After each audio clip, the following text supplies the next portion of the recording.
Hola a todos, bienvenidos a esta que es su cápsula número 7 de la materia probabilidad y estadística. Yo soy el maestro José Rueda y los voy a estar acompañando durante esta cápsula. Muy bien, el día de hoy vamos a hablar de algo que conocemos como población o universo. En anteriores cápsulas hemos hablado ya de un dato estadístico, ¿verdad? Que es básicamente el resultado que obtenemos de analizar una variable estadística, es decir, de una variable vamos a obtener muchos datos, ¿verdad? Ahora, si ya sabemos que debemos de preguntar, ¿verdad? Que las variables nos van a ayudar a saber, ¿verdad? Las respuestas de lo que estamos buscando. Ahora hay que saber identificar a quién le vamos a preguntar y es aquí donde entran dos conceptos importantes que son población o universo.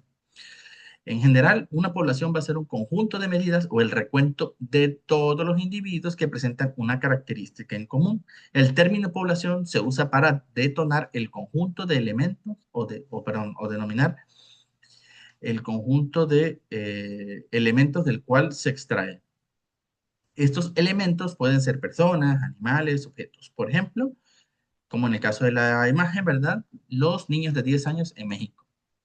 Ahora, cuando nosotros tenemos una población, nosotros podemos decir, por ejemplo, todas las personas que viven en Guatemala. Entonces, vamos a tener un conjunto enorme, ¿verdad? Es decir, nuestro universo es enorme y sería muy difícil y también costoso en las investigaciones realizar la recolección de tantos datos. Y para ello se utiliza algo que se conoce como técnica de muestreo. El muestreo no es más que tomar una parte de la población o universo, ¿verdad?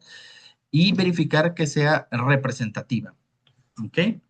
¿Cómo podemos hacer este muestreo? Tenemos cuatro técnicas esenciales: la aleatoria simple, la sistemática, el estratificado y el conglomerado. Cabe destacar que podríamos decirlos también las técnicas singulares y las técnicas grupales. Las singulares porque van a diferenciar por individuo y las grupales porque van a diferenciar por grupos o estratos. Dentro de las individuales vamos a tener el aleatorio simple y el sistemático. En el aleatorio simple, cada individuo tiene la misma probabilidad de ser seleccionado. Es muy simple y fácil de entender su aplicación, pero puede ser que no sea representativo si la población es demasiado heterogénea. Es decir, si la población tiene datos estadísticos demasiado variados, ¿verdad? O sea, si hay una variación demasiado alta. También es posible que si no llevamos un correcto control de cómo hacer las muestras, podamos sesgar, ¿verdad? Nuestra muestra. En el aleatorio simple, lo que vamos a hacer entonces es juntamos la población y de esa población sacamos un número determinado de individuos, sin importar si está primero, si está después. No hay ningún criterio para seleccionarlo, simplemente es cualquiera, ¿ok?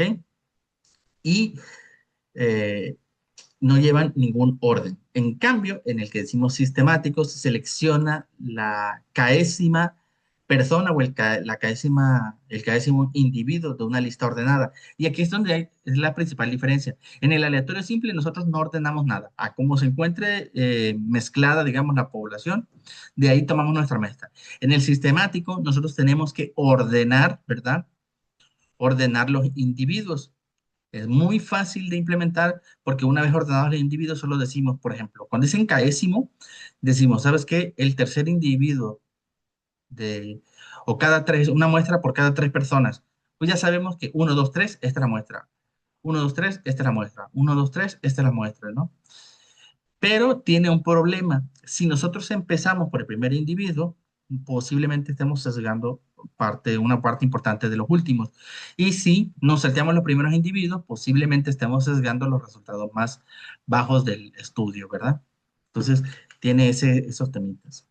Ahora, cuando hablamos ya de muestreo por grupos, vamos a tener el estratificado y el conglomerado. En el estratificado, la población se divide en estratos y se toma una muestra de cada estrato. Es decir, digamos que tenemos 100 personas y los dividimos en grupos de 10. Lo que hacemos es que si vamos de esas 100 personas, queremos el 10%, por decir un número, entonces vamos a tomar una persona de cada uno de esos grupos. En otras palabras, juntamos los grupos y por cada grupo tomamos un individuo, ¿no? O tomamos un número determinado de individuos. Esto hace que tengamos una mayor precisión en caso de que a la hora de estratificar los hayamos ordenado, que esto es muy recomendable. Sin embargo, requiere que previo a hacer la muestra realmente nosotros ya tengamos una información de la población, lo que puede no siempre ser, no siempre estar a la mano, ¿no? A veces vamos a trabajar con poblaciones que no tengan o no tengamos todo perfectamente caracterizado, ¿no? Ahora, el conglomerado, en cambio, divide igualmente en grupos, ¿verdad? Conglomerados, y se seleccionan grupos enteros.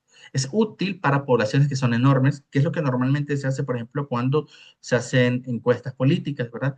El grupo de población es tan grande que simplemente, ¿sabes qué? Vamos a encuestar en tal colonia o en tal localidad o en tal municipio, tal estado, ¿verdad? Y es útil porque esas poblaciones son grandes y probablemente muy dispersas o variables, ¿verdad? Sin embargo, puede tener una menor precisión si los conglomerados son heterogéneos, o también puede presentar el problema si el conglomerado no es muy homogéneo. Presenta ese problema en ambos casos. ¿Por qué? Si el conglomerado es muy homogéneo, quiere decir que todos los miembros de los conglomerados tienen resultados adecuados o similares. Y no sabemos cómo son los demás conglomerados. Si son muy heterogéneos, lo que puede pasar es que tenemos, no, como tenemos enormes cantidades de datos, puede ser que o hay hay más riesgo de que el tamaño de la muestra sea menos representativo de alguna manera, ¿no? Ahora, veamos este ejemplo. En el muestreo simple, si tenemos, vamos a tener esta misma cantidad de personas, 12, y tenemos que tomar aproximadamente 4, de 3 a 4 personas por muestra, ¿no? Veamos aquí, dice que en la aleatoria simple, simplemente sabes que yo decido que Juan, Pedro, bueno, que este y este, ¿verdad? Sin ninguna clase de orden, son los que tomo. Como ven, en este caso hay un individuo que está muy cerca del otro y no se toman individuos del final. En caso de que dijéramos que estuvieran ordenados, habría un sesgo, ¿verdad? Del final, aunque en el aleatorio simple se suele utilizar cuando no tenemos algo ordenado, ¿verdad? Ahora, em, esto quiere decir entonces, ¿verdad?, que todos tienen la misma probabilidad de ser agarrados o seleccionados. Mientras que en el sistemático, como decíamos que es la caésima persona, vemos, por ejemplo, dice cada 4 personas, uno, 2, 3, 4, y se seleccionó. Uno, 2, 3, 4, y se seleccionó. Uno, 2, 3, 4, y se seleccionó. Y vemos cómo elige por el número que nosotros elegimos y porque no se tomó los primeros individuos. Estando esto ordenado, quiere decir que vamos a tener un sesgo hacia abajo porque vamos a tener no vamos a tener las estaturas más bajas. Y también vamos a tener un sesgo hacia arriba porque se va a presentar una mayor dispersión. En caso que, por ejemplo, si este último seleccionado es anómalo, por ejemplo, vamos a suponer que estamos recolectando datos de estatura. Estas personas tienen 1,50, 1,60, 1,70, 1,80, 1,80, 1,90, y tal vez solo este individuo mide 1,90, por decir un número. Vamos a ver entonces que va a afectar por mucho los datos que podamos sacar de medias, medianas y modas, ¿no? En el estratificado decíamos que hacíamos grupos y seleccionábamos individuos de cada grupo. Por ejemplo, en este caso seleccionamos uno, dos, tres, cuatro, ¿verdad? Pero ven cómo se hicieron grupos y de cada grupo seleccionamos alguno, ¿verdad? Sin embargo, se entiende que estos grupos se hicieron de manera más o menos homogénea. En el conglomerado que decíamos poblaciones muy grandes, lo que hacemos es que en lugar de agarrar una persona o un número determinado de individuos o de datos estadísticos de cada grupo, simplemente tomamos uno de los grupos, uno de esos grandes grupos y de ahí tomamos nuestros datos, ¿verdad? Tiene el problema que, por ejemplo, si todos estos tienen la misma característica, probablemente estemos sesgando todo esto. Y que si esto es muy variable, probablemente estos no sean los representativos de todos, ¿verdad? Entonces, se generan ese tipo de problemas. Ahora, ¿cómo saber, verdad? ¿Cómo saber cómo hacer correctamente nuestras muestras? Bueno, tenemos que hablar en 3 dimensiones. Primero, definir correctamente la población, especificar claramente el total que se está estudiando, seleccionar el método de muestreo, es decir, cuál se adapta mejor. Si la población es muy grande, así inmensa, no sé, de millones de personas, tal vez pues un conglomerado sea lo más adecuado. Si solo estamos viendo estaturas, tal vez un sistemático sea adecuado. Si lo que queremos saber es percepción general, tal vez el adecuado es un aleatorio simple. Si lo que queremos saber es preferencias culturales, tal vez hacer un muestreo estratificado, ¿verdad? Y por último, pues hay que determinar el tamaño de la muestra, es decir, decidir cuántos individuos se necesitan para obtener resultados que sean confiables, ¿verdad? Y para decidir este tamaño debemos de entender una cosa, debemos de buscar que el nivel de confianza se encuentre entre el 95 y el 99%, es decir, que los resultados realmente reflejen a la población. Por ejemplo, si yo tengo que hacer el estudio con respecto a 1 millón, ¿verdad? 1 millón de individuos, no voy a elegir solo 10 individuos para caracterizar a ese millón, ¿verdad? Tal vez necesitamos elegir un 20, 30, 40%, ¿verdad? Dependiendo qué tan heterogénea sea la población. También debemos de hacer nuestros cálculos para estimar el error tolerable, que debe de estar siempre en más o menos 5%.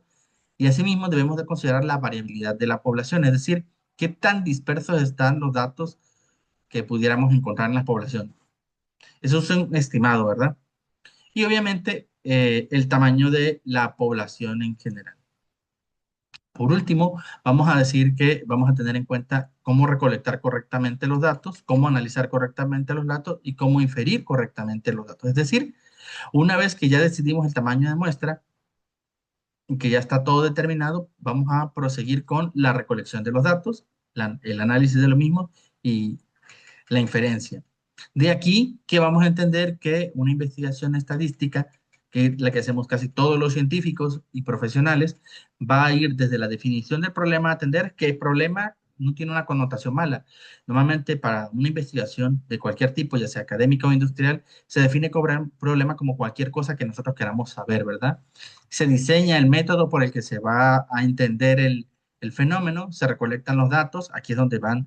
Aquí en el diseño del estudio se establecen los tamaños de la muestra, ¿verdad? Bueno, la población, los tamaños de la muestra, las variables, y en la recolección de datos, pues se van a obtener los datos estadísticos, los cuales van a ser organizados y resumidos, además de analizados, para realizar inferencias que nos van a dar una interpretación de resultados. Y como todo en el ámbito científico, estas situaciones se hacen no solo para mantenerse guardadas, sino más bien para publicarse, ¿verdad?